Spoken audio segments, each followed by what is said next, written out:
actually hugely important. Essentially, it means that all data has to be treated equally, no matter who creates it. It's why the internet is a weirdly level playing field. And startups can supplant established brands. That's how Facebook supplanted MySpace, which supplanted Friendster, which supplanted actually having any friends. Do you remember physically having friends? It was awful. You couldn't tap people's faces to make them go away.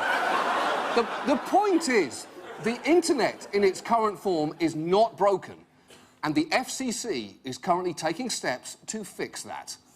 The FCC is endorsing new rules that could clear the way for a two-tier system. The rules would open the door for the first time for internet providers like Comcast and Verizon to charge tech companies to send content to consumers more quickly. Netflix, for example, might pay a premium to ensure that its customers can stream movies more reliably at a cost a startup competitor might not be able to afford. No, this cannot happen. How else is my startup streaming video service Netflix going to compete? It's going to be America's one-stop resource for videos of men getting hit in the nuts. You don't even know you want it yet, that's why it's brilliant.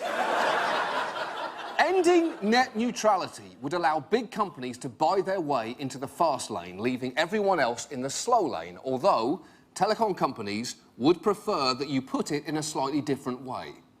When you say fast lane and slow lane, it's a good illustration, but what you really should be talking about is a fast lane for everybody and a hyperspeed lane for others.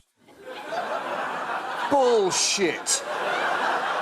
If we let cable companies offer two speeds of service, they won't be Usain Bolt and Usain Bolt on a motorbike. They'll be Usain Bolt and Usain bolted to an anchor. And telecom companies will say they would never slow down a website speed in order to get more money out of them. But let me tell you a little story.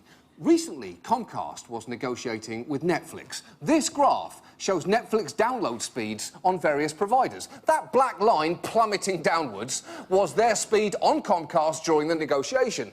See if you can guess when Netflix agreed to Comcast demands. I'll give you a hint. It's right there. That has all the ingredients of a mob shakedown. Oh, Netflix, nice show about life in a ladies' prison. Such a shame if there was going to be something happen to your connection there. So frustrating that would be. And it's not just anti-corporate hippies who think that abandoning net neutrality is a bad idea. The net neutrality movement is leery of big corporate players, but in this debate, it's on the same side as some of them. Google, Facebook, Netflix, Amazon, all signed on to this letter supporting net neutrality. What's being proposed is so egregious, activists and corporations have been forced onto the same side. That's basically Lex Luthor knocking on Superman's apartment door and going, listen, I know we have our differences, but we have got to get rid of that arsehole in apartment 3B. He's too loud, Soup. He's just too loud. And you might